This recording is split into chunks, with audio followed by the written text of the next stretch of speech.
Guys, Spain is unbelievable. I already said this. They're unstoppable. Today they win against Georgia 4-0. They don't have Lamine Yamal. They don't have Pedri.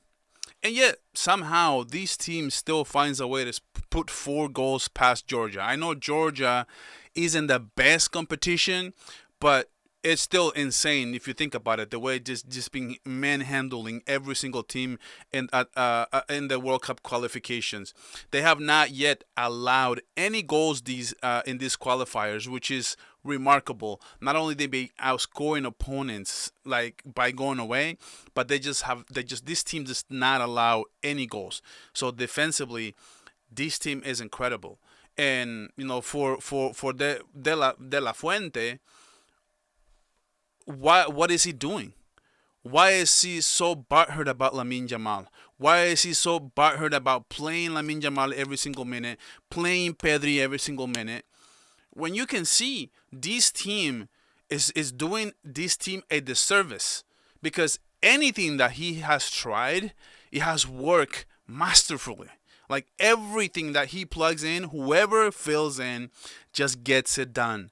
And in this occasion, man, Subamendi, Ruiz, Mikel Merino, that midfield was still incredible today. I know Georgia had a few moments, but they still dominated this team. Like without Pedri, with no problem. So why is he so sticking to his guns about having the same players every single time?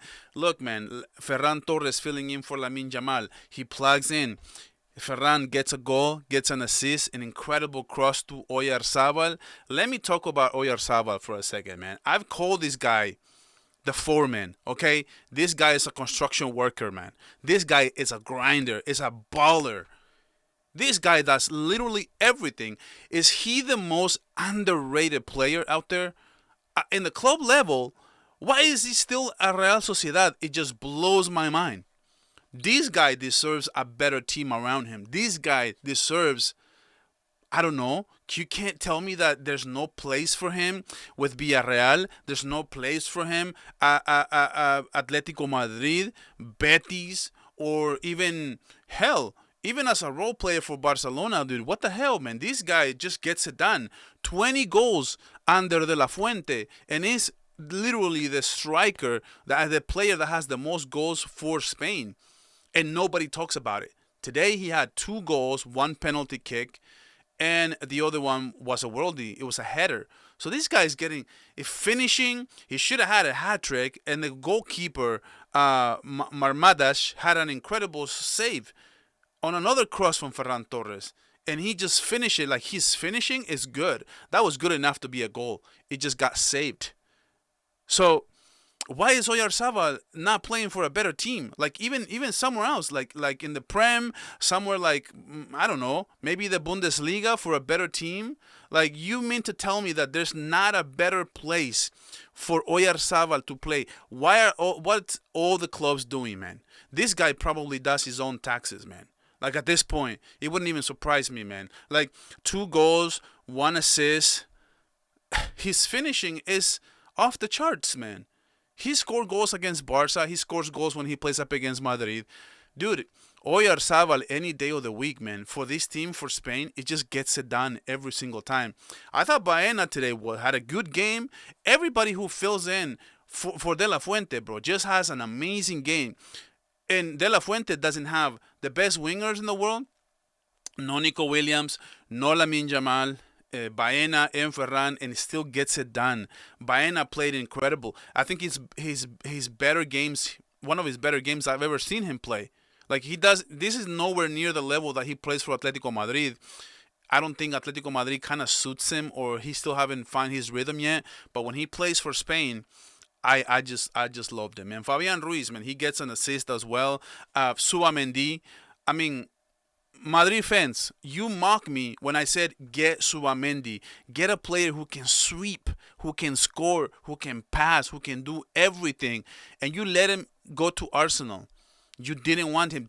You know, the kind of balance that Subamendi would have given Madrid right now is exactly what you need. I know you guys are in a pickle because you want to play Jude and you want to play Arda, but if you would have, for example, right, Chouameni or Suamendi and Jude Bellingham play Arda as a winger, who cares? He's good enough to play anywhere you play him. Imagine this: Suamendi, Chouameni, and Jude Bellingham in the midfield. That's a balanced midfield. And that is an issue that you guys have right now. And I would just play with Mbappe, Vini, and Arda Güler as a winger. Hell, who cares, man? He's just too good, and his link-up play with Mbappe, it's incredible. I would do it. But you guys mock me, and look at him. An amazing goal today. And Subamendi is taking Rodrigo's spot. Rodrigo was hurt, and now Rodrigo can't get minutes, and Rodrigo can't play over Suamendi, which is the kind of level that he's at right now. And defensively, Kubarsi played a good game. Now you see Kubarsi playing with a grown-up, with Laporte, playing with someone who can guide him, tell him how to go, how to line him up.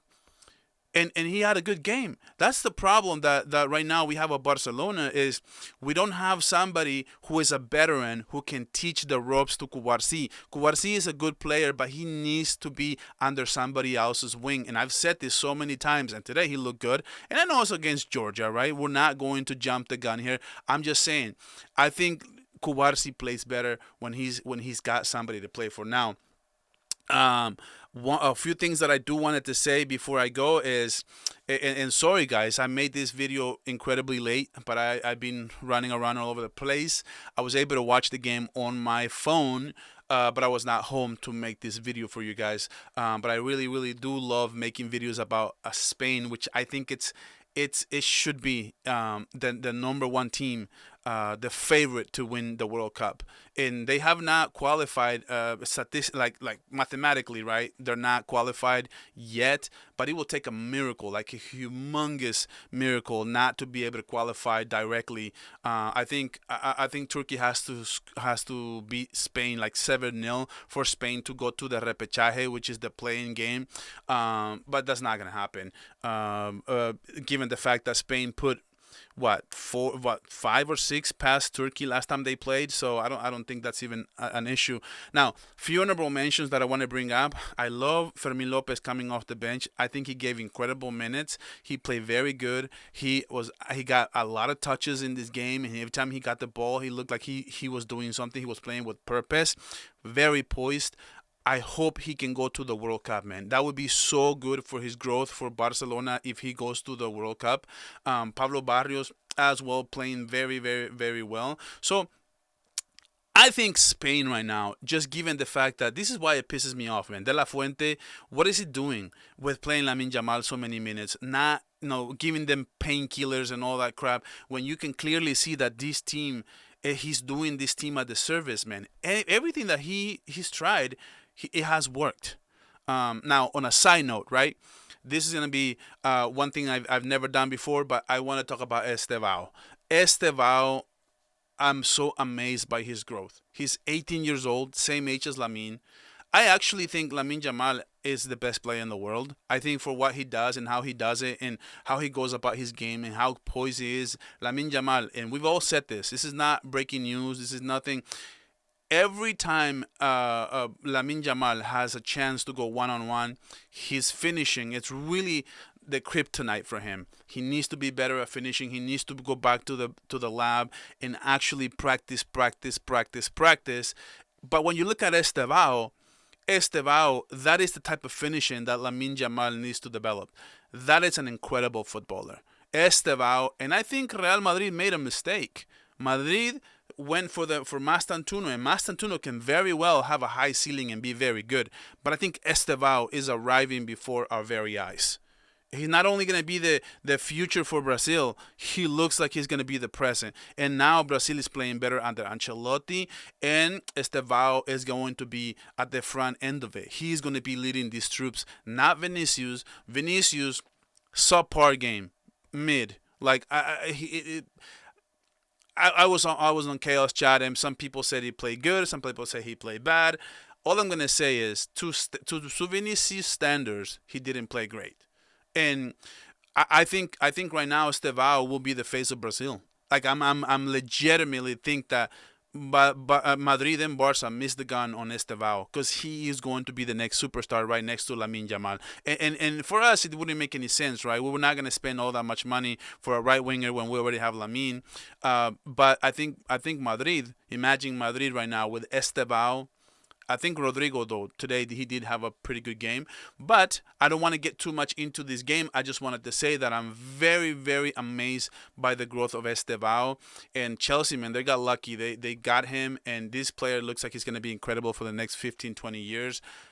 I think it's going to be a fun debate in the future. Estevao versus Lamine Yamal. They both play the same exact position, and this is one of the reasons why I brought it up. But look, man, Spain, they are incredible. This team, fully healthy, it's insane, man. Like, it's not even going to be fair for the whole Europe. I'm not going to say it's a guarantee they're going to win the World Cup, but they have the makings. They have a championship level team to be able to win this thing. I know they're going to go up the likes of England, the likes of France, right? The likes of Portugal, just incredible nations. Argentina, which is probably the next favorites to win it because they're just loaded with midfielders. They have an incredible team as well with Leo Messi, who most likely will be playing in the World Cup as well. Man, I cannot wait for this game. The Finalissima, Spain versus Argentina. I think it's going to tell us a lot. It's going to give us a preview of two of the favorites to win the World Cup going up against each other. And I think Spain needs that. Spain needs to be battle tested and play against a much tougher opponent. The last one they played, it was Portugal. They were dominated them, and then they lost the game in penalty kicks. But I think they need more games against tougher teams. But guys, I'll cut it short. Thank you guys for watching until the end. Please like, subscribe, comment. Let me know if you think that Spain will be the heavy favorites to win the World Cup. And guys, I'll catch you guys on the next video.